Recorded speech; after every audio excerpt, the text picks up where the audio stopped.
जहाँ समाज कल्याण हो, जहाँ बच्चों का उन्नयन हो, जहाँ शिक्षा में नवाचार हो। इस तरह की भावना के साथ आज के कार्यक्रम का शुभारंभ सम्मान से हुआ। दोनों महानुभावों को बहुत बहुत धन्यवाद। लोक जन सेवा संस्थान के सदस्य और विद्यापीठ के समस्त तमाम दल आपको सम्मानित कर गौरवान्वित महसूस कर रहे हैं। बहुत ही शुभ घड़ी। और मैं आदरणीय भंडारा साहब से निवेदन करूं, आप आए आशीर्वचन के लिए और आपका स्वागत है। आदरणीय उदयलाल जी साहब, स्वागत।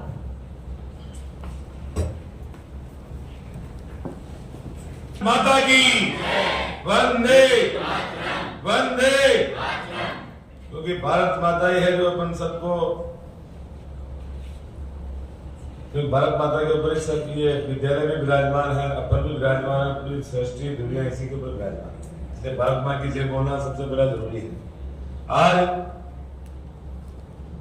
लोग जन सेवा संस्थान व विद्यापीठ विश्वविद्यालय दोनों के संयुक्त तत्वाधान में महाराणा भूपाल सिंह जी की 140वीं जयंती के मौके पर, उनकी जन्म शताब्दी के मौके पर ये कार्यक्रम किया जा रहा है।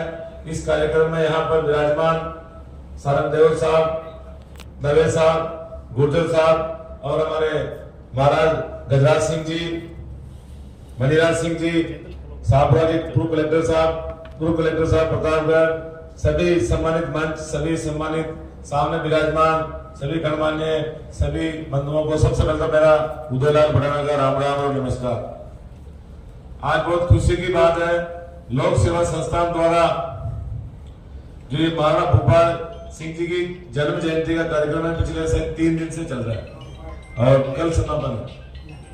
ये बहुत खुशी की बात है कि अपन किसी महापुरुष की जन्म जयंती मनाते हैं और उसके स्वर्ग लोक जाने के बाद में उनके किए गए पुण्य के कामों को पीछे में अपन जन सेवा के काम करते थे। भगवान के नजर में बहुत अच्छा काम, मतलब कोई व्यक्ति जीवन काल में उन्होंने बहुत सेवा की है, लेकिन उनके देवलोक होने के बाद में भी अपन सभी उनके अनुयायी सब मेवाड़वासी उनके नाम से अगर कोई सेवा का कार्य करते हैं या परमार्थ का कार्य करते हैं तो भगवान देखता है, सबकी पुण्य का काम रहता है। और पुण्य के काम करने से एक दूसरे जन सेवा मानव सेवा का काम करना चाहिए। जैसा कि महाराणा भूपाल सिंह जी भारत जब आजाद हुआ था तो एकीकृत भारत करने में महाराणा भूपाल सिंह जी की बहुत ही महत्वपूर्ण भूमिका रही थी। और सर्वप्रथम वो अपने सरदार वल्लभ भाई पटेल जी के साथ में पूरे भारत को एक करने का पहला अगर राज परिवार ने जिम्मा लिया था तो वो उदयपुर मेवाड़ राज से ही शुरुआत हुई थी। और आज भी आपकी राजस्थान विधानसभा में भी तस्वीर लगी हुई, पहली तस्वीर आपकी है।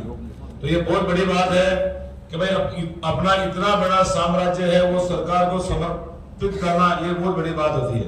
अगर किसी का एक प्लॉट भी होता है तो वो आदमी उस प्लॉट को भी दान में नहीं दे सकता, लेकिन इतना बड़ा साम्राज्य था, उसको बोला भारत देश के लिए, भारत माता के एकता के लिए और सनातन धर्म को बढ़ाने के लिए उन्होंने कहा था कि भाई हमारा सनातन धर्म है। बोला जाए आपको कहाँ जाना, पाकिस्तान में रहना है, भारत में रहना है? उन्होंने कहा था भाई जहाँ सनातन है वहाँ हम है। तो इस राजस्थान में और भारत के निर्माण में भूपाल सिंह जी की अहम भूमिका रही थी। ये बहुत ही बड़ी गौरव की बात है। जैसा कि मैंने अभी कहा था, अगर किसी का प्लॉट भी होता है, कोई मंदिर के पास में होता है तो निवेदन करते हैं कि भाई साहब हमारे को 5 मिनट जगह दे दो, वो जगह नहीं देते हैं। लेकिन इतना बड़ा राजस्थान उन्होंने भारत सरकार और राजस्थान सरकार को समर्पित किया। और जैसे सांसद प्रतिनिधि जी ने बोला, राजशाही से लोकशाही में प्रवेश करने के लिए सबसे पहला कदम आपने रखा, ये बहुत बड़ी बात है। हमारे महाराज गजराज सिंह जी भी हैं, ठाकुर साहब मणिराज सिंह जी भी हैं, और इन सबका आज भी राज परिवार है, उन सब राज परिवार का देश के प्रति बहुत ही बड़ी जो श्रद्धा है वो बहुत बड़ी बात है। गाँव में लोग जाते हैं और आप सब लोगों से मिलते हैं, आपका राज चलाने का काम था, आपने सरकार का देश आजाद होने के बाद में सहयोग किया, समर्थन किया, उसके लिए पूरे भारतवासियों की तरफ से सभी जितने भी राज परिवार है उन सबका बहुत बहुत धन्यवाद। क्योंकि देश जब आगे बढ़ेगा सब अपन एक रहेंगे। और आज भारत पूरी वर्ल्ड के अंदर 5वीं विश्व शक्ति बन गई है। जो देश अपने साथ में आजाद हुआ था, आज पाकिस्तान की देखो क्या हालत है और भारत की क्या हालत है।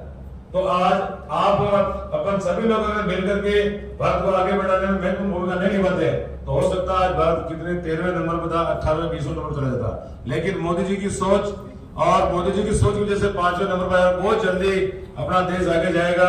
और आज पाकिस्तान की हालत देखो, कितने नंबर को उनको लोन नहीं देता है।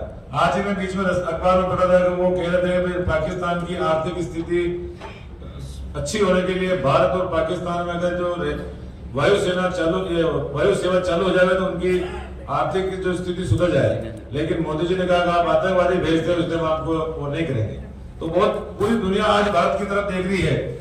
मैं राजनीतिक बात नहीं करूंगा क्योंकि राजनीतिक मंच भी नहीं है, पर आज अपन भारत देश का नाम जहां भी अगर जाते हैं तो भारत का नाम कितना ऊंचा है। और भारत के अंदर भी मेवाड़, राजस्थान के अंदर भी मेवाड़ है। सही कहा अभी सांसद प्रत्याशी जी ने। जब अपन बाहर जाते हैं, मैं भी कितनी बार बाहर जाता हूँ, आप लोग भी सब पढ़े लिखे, सब होशियार व्यक्ति है, सब एक से बढ़कर रह गए, ये कोई आम सभा नहीं है सभी। पर जब बाहर जाते हैं तब ऐसा लगता है कि अपन राजस्थान में महाराणा प्रताप का जब नाम होता है तो अपना सीना जल से चौड़ा रहता है। मैं महाराणा प्रताप की जन्मभूमि से हूँ, महाराणा प्रताप की भूमि से हूँ। होता है नहीं होता है बताओ। एक बार मैं बंबई में गया था, मेरे को कहा था कहां से है वैसा, मैं भीलवाड़ा से, मेवाड़ से। तो उन्होंने मेरा सम्मान भी किया, स्वागत भी किया। एक महाराणा प्रताप की तस्वीर भी थी। कार्यक्रम उनका था, मेरा कोई उनसे लड़ना नहीं था। लेकिन जैसे ही मैंने राजस्थान और मेवाड़ का, उन्होंने कहा आपको हमारे कार्यक्रम में भी शामिल होना है और मेरे को भी मेरा भी स्वागत किया, सम्मान किया। मतलब महाराणा प्रताप की भूमि, महाराणा प्रताप आज पूरे विश्व के अंदर प्रसिद्ध है। हल्दी घाटी का जब राजस्थान सरकार बहुत जल्दी एक अभियान चालू करने वाली है, महाराणा प्रताप जी जो भूमि है हल्दी घाटी, उस मिट्टी का तिलक करके एक अभियान चलाने वाली बहुत जल्दी। महाराणा प्रताप जी का उदयपुर राजवंश का जितना योगदान रहा उसमें आज जो भी कहे वो कम है। और भोपाल सिंह जी ने जब देश राजस्थान आजाद होने के बाद में जो जन सेवा के कार्य किए, इतने बड़े आज हॉस्पिटल है, आज महाराणा भोपाल सिंह जी ने अपने जो सरकारी बिल्डिंगें थी उन्होंने गवर्नमेंट को दे दी। जितने भी तालाब थे, बांध थे, उन सब लोगों को जनता के लिए खोल दिए। जनता की सेवा हो, पानी जाए, सब कुछ रहे। उनको राजस्थान का भागीरथी भी कहा जाता है। ये बहुत बड़ी बात है। और कोई काम करने के लिए आदमी को थोड़ी इच्छा शक्ति होनी चाहिए। अभी जैसा कहा कि भाई सांसद मोदी भी जन सेवा का कार्य करते हैं, तो मोदी जी की नजर इनके पे पड़ी और इनको सांसद का टिकट दे दिया। बहुत जल्दी मैंने कहा था 10 लाख से ऊपर वोटों से जीतोगे और आप सब लोगों की मेहरबानी से, आप सब लोगों की मेहनत से जीतेंगे। तो आप लोगों ने मेरे को यहाँ बुलाया, मान सम्मान दिया, एक कहना भूल गया। और मैं भी गुर्जर हूँ और आपने आज पन्ना दाई के नाम से जो पुस्तक का विमोचन करना मेरे को बुलाया। मैं भी पन्ना दाई के वंशज हूँ और पन्ना दाई का राज परिवार का कितना संबंध है वो सब आप लोगों को पता है। अगर एक आदमी आपने तो पूरा राज छोड़ दिया, लेकिन पन्ना दाई ने तो अपने राजवंश को बचाने के लिए अपने बेटे को भी मौत के घाट उतार दिया, लेकिन राजवंश का साथ नहीं छोड़ा। और गुर्जर समाज का राजवंश का हमेशा से साथ रहा। भाई माँ और दादाजी जी का जो हमारा एक संबंध है गुर्जर समाज का, राज परिवार का, वो वर्षों तक याद रहेगा। और आप सब लोगों ने बुलाया, मान सम्मान किया, उसके लिए मैं आप सब लोगों का आभारी हूँ। बहुत बहुत धन्यवाद। राम नाम से बहुत बहुत अप्रतिम आपने उद्बोधन दिया। और महाराणा प्रताप की भूमि से हम हैं, उसका फक्र है कि जहाँ भी हम नाम लेते हैं महाराणा प्रताप का, तो अपने आप ही वो शौर्य की किरणें हम तक भी आ जाती हैं। और सुनने वाला देखता है कि ये मेवाड़ की भूमि से है, ये राजघरानों की भूमि से है। और ये हमारे अपनी ताकत को, हमारे आत्मबल को और हमारे साहस को बढ़ा देता है। बहुत बहुत धन्यवाद, बहुत बहुत धन्यवाद। अब पूरा चलते हैं हमारे मंच पर आसीन तमाम उन अतिथियों को जो